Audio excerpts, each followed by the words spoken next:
Vegas nerve ఎలా activate చేసుకోవాలనేది next short లో చెప్తానన్నాను కదా.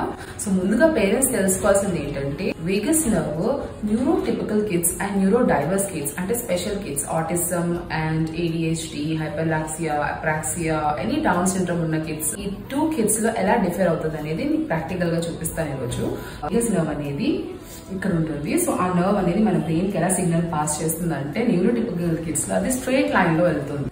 కానీ న్యూరో డైవర్స్ కిడ్స్ కి వచ్చేసరికి వేగస్ నర్వ్ అనేది సిగ్నల్స్ ఇచ్చేటప్పుడు అది బ్రేక్ అవుతూ వెళ్తుంది అనమాట. ఏదైనా మనం కమాండ్ ఆర్ ఏదైనా మాటలు చెప్పేటప్పుడు వాళ్ళకి అది ప్రాసెస్ చేయడానికి టైం పడుతుంది. అందుకే మనకి ఐ కాంటాక్ట్ ఇవ్వరు, మనం చెప్పేది రెస్పాండ్ అవ్వరు.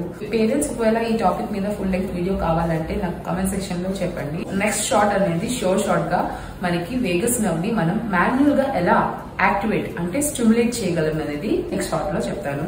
Until then subscribe to the channel.